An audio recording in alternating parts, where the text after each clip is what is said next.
Hello friends, welcome back to my Preeti Nishad channel. कैसे हैं आप लोग? आई होप आप लोग अच्छे होंगे।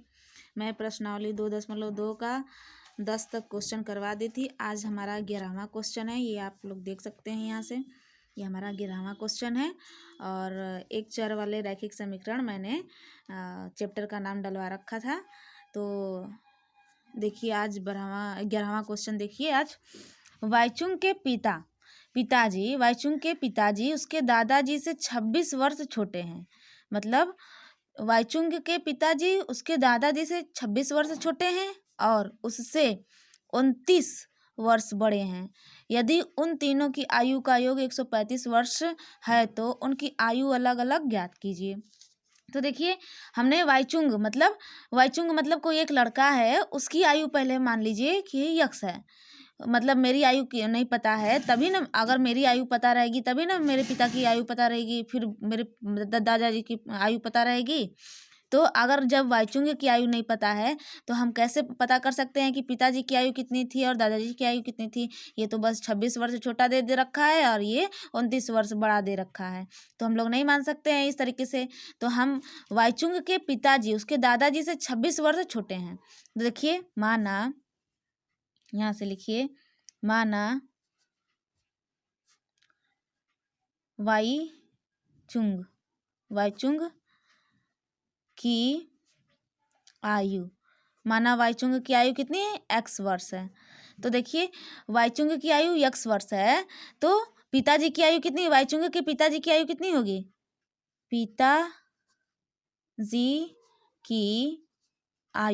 पिताजी की आयु कितनी होगी? देखिए, यहाँ पे दे रखा है वाइचुंग के पिताजी उसके दादाजी से 26 वर्ष छोटे हैं। मतलब दादाजी से 26 वर्ष छोटे हैं और उससे, मतलब किससे? वाइचुंग से जो लड़का है उस लड़के से 29 वर्ष बड़े हैं। तो देखिए, ये लड़का वाइचुंग है तो ये लड़के की आयु x वर्ष है। तो लड़के की आयु से मतलब वाइचुंग से 29 वर्ष बड़े हैं। देखिए, यहाँ पर दे रखा है 29 वर्ष बड़े हैं। तो यहाँ पर 29 वर्ष बड़े हैं का मतलब क्या? इसमें 29 जोड़ देंगे, 29 वर्ष बड़े हो गए। अब देखिए दादाजी की आयु,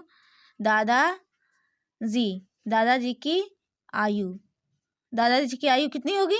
देखिए, पहले तो वाइचुंग की आयु निकाल लेते हैं। वाइचुंग की आयु x है। देखिए, वाइचुंग के पिताजी उसके दादाजी से 26 वर्ष छोटे हैं। वाइचुंग के पिताजी दादाजी से, मतलब दादाजी 26 वर्ष पिताजी से बड़े रहे होंगे तभी ना।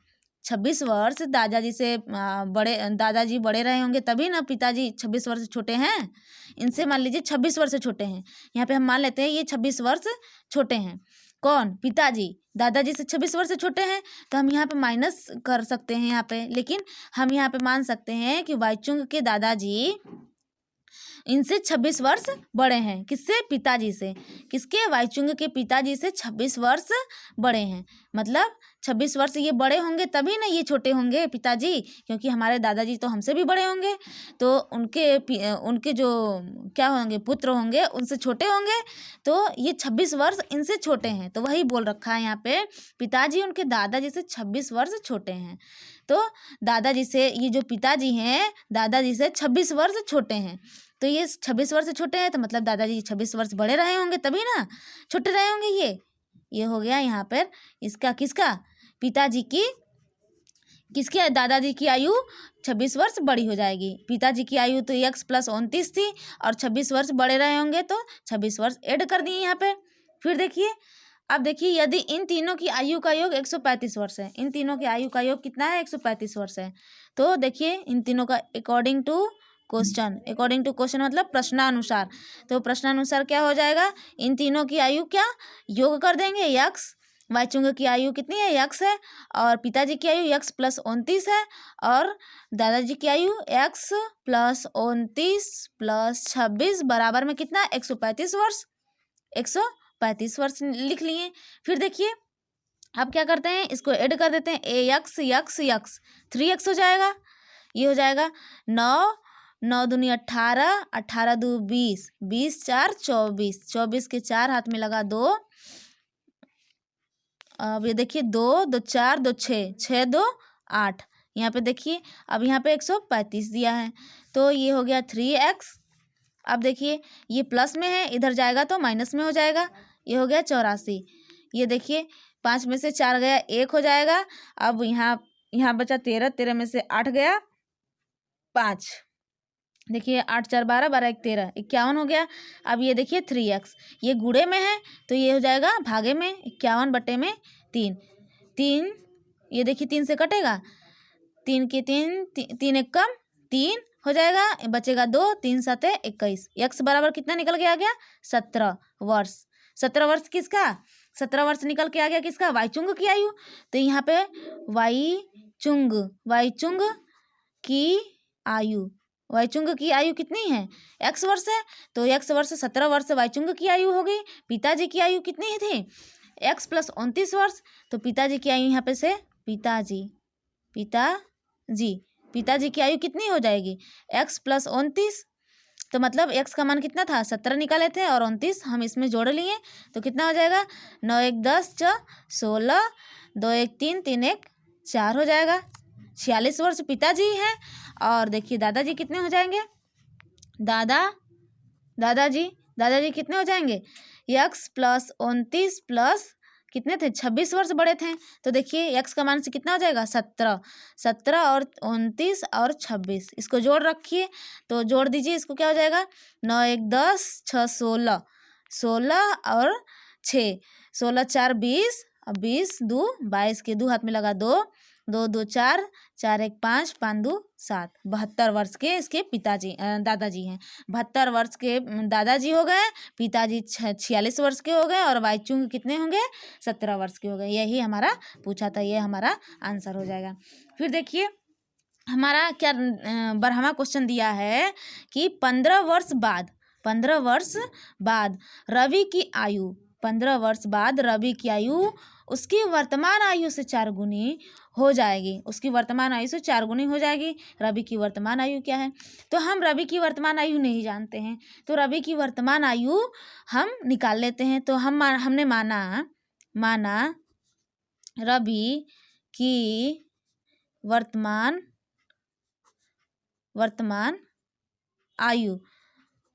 आयु कितनी है? x वर्ष है। कुछ नहीं दे रखा है तो हम मान लेते हैं x वर्ष है। तो रवि की वर्तमान आयु x वर्ष है। अब 15 वर्ष बाद रवि की आयु उसकी वर्तमान आयु से 4 गुनी हो जाती है, तो 15 वर्ष बाद निकाल लेते हैं। 15 वर्ष बाद देखिए किसकी आयु? रवि की आयु कितनी हो जाएगी? x plus 15। 15 वर्ष बाद तो ये क्या हो जाएगा? बड़ा हो जाएगा ना रवि, तो 15 ऐड कर देंगे, मतलब 15 हम जोड़ देंगे तब ना रवि 15 वर्ष बड़ा हो जाएगा, तो ये हो जाएगा 15 वर्ष।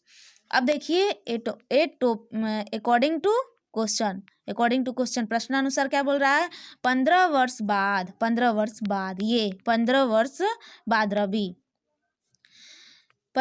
बाद रवि की आयु उसकी वर्तमान आयु से, रवि की आयु पर 15 वर्ष बाद रवि की आयु उसकी वर्तमान आयु क्या है? x है, उसकी वर्तमान आयु से 4 गुनी है। वर्तमान आयु से 4 गुना हम कर दिए, यही हमारा निकालना है। तो देखिए यहाँ पे हम 15 रहने देते हैं और यहाँ पे 4x हो जाएगा। ये प्लस इधर प्लस में, इधर आएगा तो माइनस में हो जाएगा, घटा देंगे तो 3x हो जाएगा। अब देखिए 15 बटे में 3 बराबर में x कर लेते हैं, 3 5 15, ये हो जाएगा 5 वर्ष। किसका? रवि की आयु कितनी निकल के आ गई? 5 वर्ष। तो हम यहाँ पे लिख लेते हैं रवि की वर्तमान आयु कितनी हो जाएगी? 5 वर्ष। यही हमारा आंसर हो गया। तो देखिए ये समझ में आया ना? अगर जिसको नहीं समझ में आया होगा अगले दिन कमेंट करेगा, हम अगले दिन बता देंगे। फिर चलते हैं, देखिए ये 11 क्वेश्चन हो गया, 12 क्वेश्चन हो गया। अब हम 13वां क्वेश्चन पे चलते हैं। 13वां क्वेश्चन क्या दिया है? देखिए ये हमारा 13वां क्वेश्चन है। 13वां क्वेश्चन दिया है कि एक परिमेय संख्या को 5/2 से गुणा कर 2/3 जोड़ने पर -7/12 प्राप्त होता है, तो वो संख्या क्या है? तो देखिए एक परिमेय संख्या, हमें परिमेय संख्या नहीं दिया है तो हम मान लेते हैं, माना परिमेय संख्या कितना है? माना परिमेय संख्या कितना है? x है। तो अब परिमेय संख्या को 5/2 से गुणा करना है अकॉर्डिंग टू क्वेश्चन। अब देखिए परिमेय संख्या को मतलब ये परिमेय संख्या दे रखा है x, परिमेय संख्या को 5/2 से गुणा करने पर, किससे गुणा करें? 5/2 से गुणा करने पर, गुणा कर 2/3 जोड़ने पर।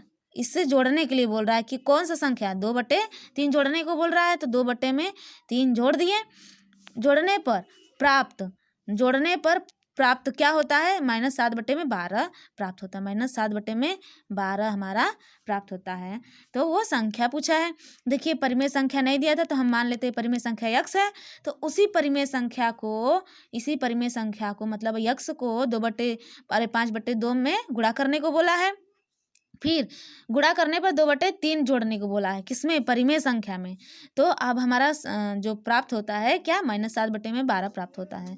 तो देखिए 5 का गुणा करेंगे 5x हो जाएगा, बट्टे में 2, ये 2/3, अब बराबर में -7/12। ये देखिए 5 तिहाई 15, 5 तिहाई 15 हो जाएगा x प्लस 2 दूना के 4, अब बट्टे में 3 दूनी के 6। ये तिर्यक मल्टीप्लाई कर रहे हैं, आप लोग भी कर लीजिए। देखिए बताए थे हम आपको, 6 से कर गया 12, 6 दूनी के 12, ये हो जाएगा 15x प्लस 4 बट्टे में 7/2। तो अब देखिए यहाँ से भी तिर्यक मल्टीप्लाई कर लीजिए। यहाँ पे 15 दूनी के 30x प्लस 4 दूनी के 8, अब 7 का गुणा 1 में होगा तो -7 हो जाएगा। तो देखिए यहाँ पे 30x हो जाएगा, यहाँ पे -7 है और यहाँ पे +8 है, तो इधर आएगा तो -8 हो जाएगा। 7 के साथ 7 दूनी 14, 1 15 हो जाएगा। क्या हो जाएगा? -15। तो अब देखिए हम क्या करेंगे कि इधर कर लेते हैं। क्या बचा है हमारा? 30 बचा है, x बचा है और -15 बचा है। तो हम x को इधर ही रहने देते हैं, -15 बट्टे में 30 लिख लेते हैं, क्योंकि ये गुणे में है। हम आपको बताए थे कि जो भी संख्या गुणे में होती है हम उसको क्या ले जाते हैं? बट्टे में ले जाते हैं। तो 15 एकम 15, 15 दूनी के 30, x बराबर कितना आ गया? -1/2। तो हमारा परिमेय संख्या कितना आया? परिमेय संख्या हम कितना माने थे? परिमेय संख्या हम x माने थे, तो हमारा x का वैल्यू कितना आया है? -1/2। यही हमारा आंसर हो गया। तो देखिए आप लोग को समझ में आ गया होगा, जैसा कि हमने बता दिया है। फिर देखिए अब क्या करते हैं कि हम 14वां क्वेश्चन पे चलते हैं। 14वां क्वेश्चन हमारा दिया है, अब लक्ष्मी एक बैंक में खजांची है। तो उसके पास नगदी के रुपए में 100 रुपया, 50 रुपया और 10 रुपये वाले नोट हैं। तो देखिए लक्ष्मी क्या है, एक बैंक में कोई वर्कर है, कोई एम्प्लॉय है, मान लीजिए खजांची है, यहाँ पे दिया है। उसके पास नगदी के रूप में 100 रुपया है, 50 रुपया है और 10 रुपये का नोट है। उसमें नोट दे रखा है, सिक्का नहीं दिया है, नोट दिया है।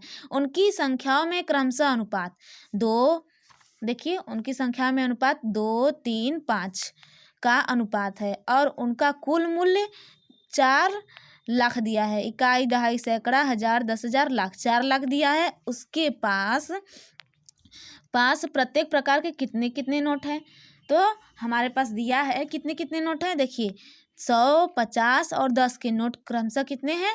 2x है, 2, 3, 5 अनुपात में दे रखा है।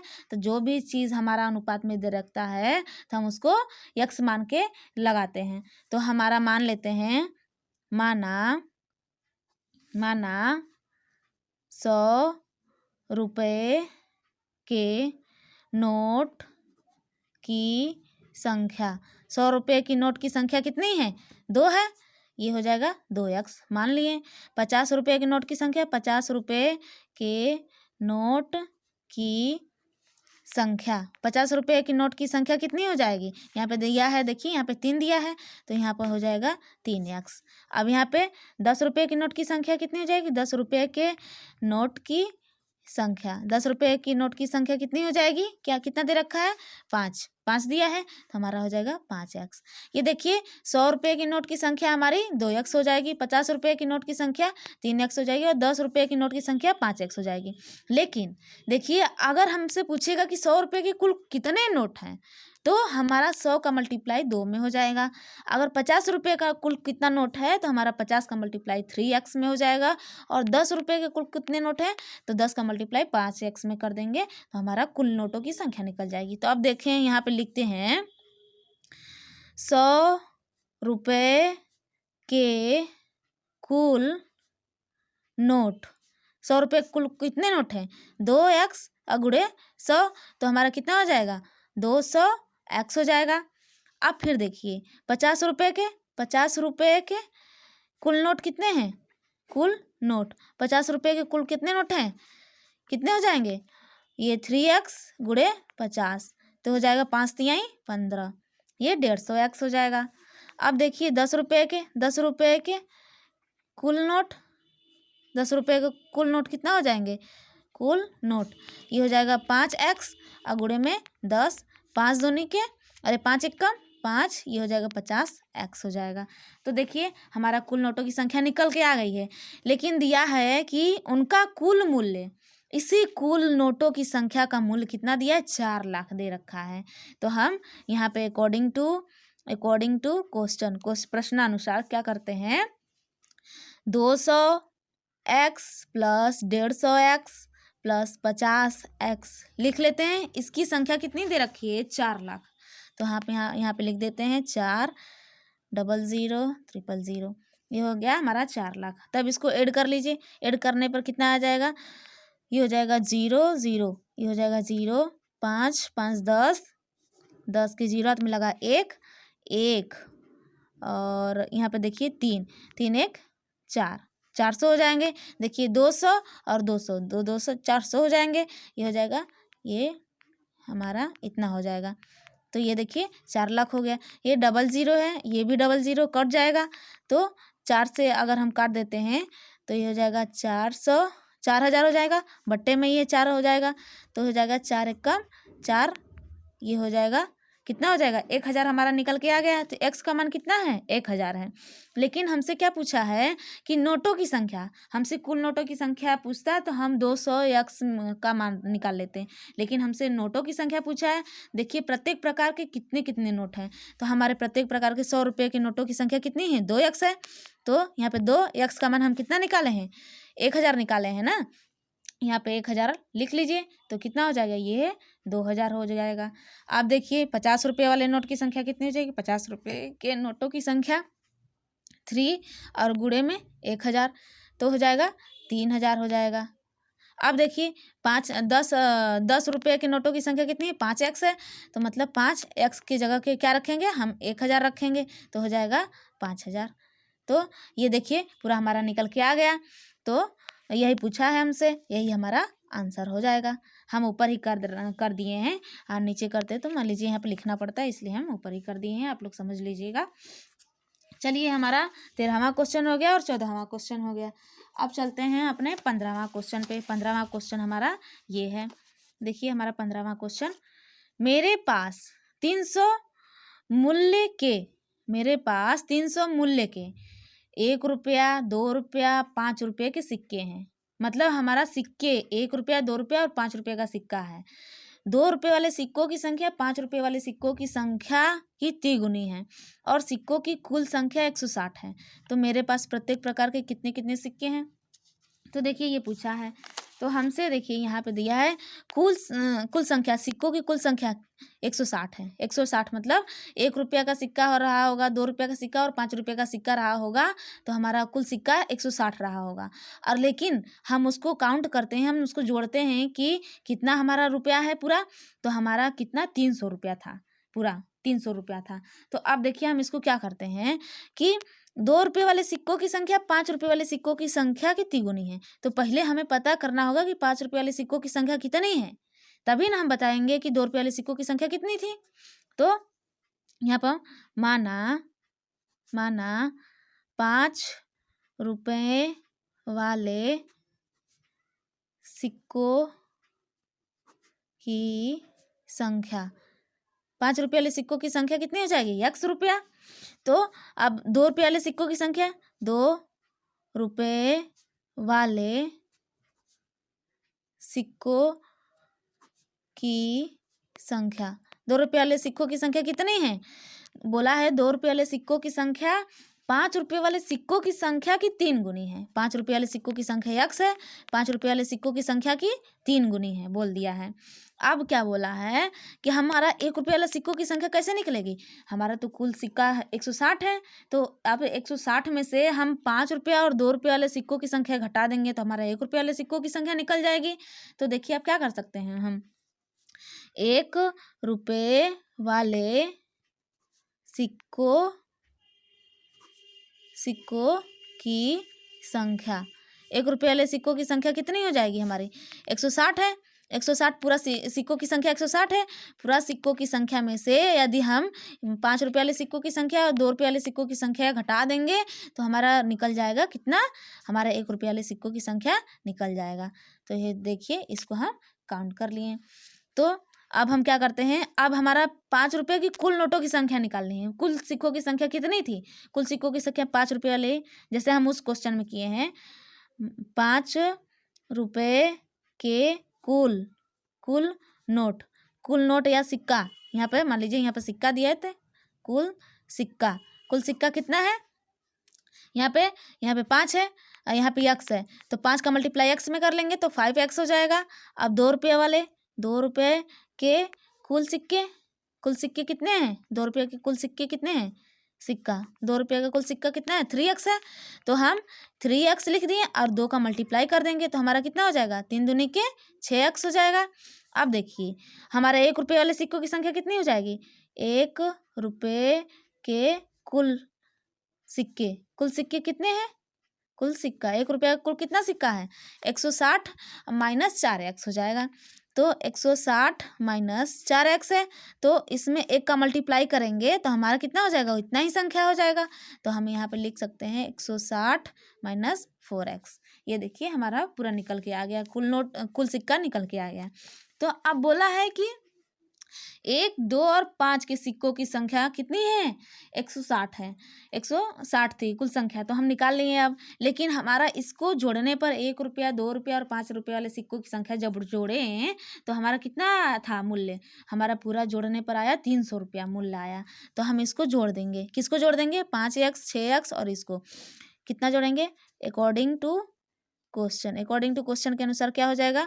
5x को ₹5 वाले नोट को जोड़े देंगे, ₹2 वाले नोट को सिक्कों को जोड़ देंगे और ₹1 वाले सिक्कों को जोड़ देंगे। तो कितना हो जाएगा? हमारा ₹300 हो जाएगा। पूरा ₹300 दिया है तो हमारा ₹300 हो जाएगा। तो देखिए 5, 6, 11 और 11 में से 4 गया, 11 में से 4 गया 7 हो जाएगा। 7x प्लस 160 बराबर में 300। अब देखिए प्लस का सिंबल बड़ा था इसलिए हम प्लस का सिंबल लगाए हैं। ये देखिए 7x हो जाएगा, ये हो जाएगा 300 और 160 प्लस में इधर आ जाएगा तो माइनस में हो जाएगा। घटा दीजिए, 0, 10 में से 6 गया 4, यहाँ पे 2, 2 में से 1 गया 1, यहाँ पे हो जाएगा बट्टे में 7। तो x का वैल्यू हो जाएगा 7 दूनी के 14, 20 हो गया। x का वैल्यू कितना आ गया? 20 निकल के आ गया। तो अब हमसे पूछा है क्या कि कुल सिक्कों के कितने कितने सिक्के हैं? कितने कितने सिक्के हैं हमारे? कुल सिक्कों की संख्या नहीं पूछा है कि ₹5 कितने सिक्के हैं। तो ₹5 के सिक्के x माने थे हम, तो हमारे सिक्कों की संख्या हमारा 20 निकल के आया है। यहाँ पे 20 हो जाएगा हमारा, 20 सिक्के और यहाँ पे कितना है? 3 गुणे 20 हो जाएगा, 3 दूनी के 6, 60 हो जाएगा, 60 सिक्के। और ये हमारे यहाँ पे निकाल लेते हैं। चलिए हम यहाँ पे निकाल लेते हैं, यहाँ पे लिख देते हैं ₹5 वाले सिक्कों की संख्या। ₹5 वाले सिक्कों की संख्या कितनी थी? x थी, हमने x माना था तो ये हो जाएगा 20 सिक्का। अब ₹2 वाले सिक्कों की संख्या, ₹2 वाले सिक्कों की संख्या, ₹2 वाले सिक्कों की संख्या हमारी कितनी थी?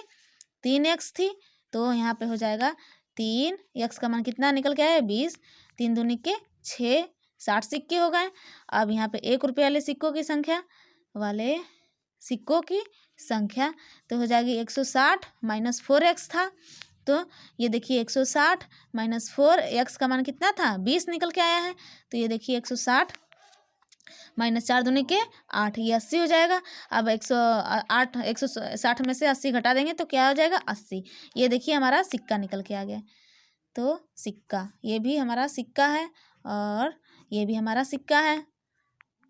तो देखिए 5 रुपये वाले सिक्कों की संख्या 20 निकल के आ गए और 2 रुपये वाले सिक्कों की संख्या 60 निकल के आ गई और हमारे 1 रुपये वाले सिक्कों की संख्या 80 निकल के आ गई। यही हमसे पूछा था, यही हमारा आंसर हो जाएगा। चलिए हमारा ये 15वां क्वेश्चन कंप्लीट हो गया। अब हम चलते हैं 16वां क्वेश्चन की तरफ।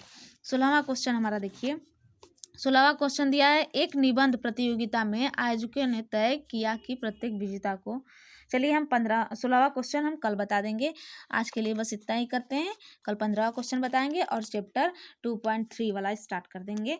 और मेरा वीडियो आप लोग को अच्छा लगा हो या मेरा समझाया हुआ आप लोग को समझ में आया हो तो प्लीज़ मेरे वीडियो को शेयर करिए, कमेंट करिए और सब्सक्राइब करिए मेरे चैनल को। ज़्यादा से ज़्यादा वीडियो देखिए। जो भी क्वेश्चन ना समझ में आया हो मुझे कमेंट करिएगा, मैं अगले दिन उस क्वेश्चन को कंप्लीट करा दूँगी। धन्यवाद।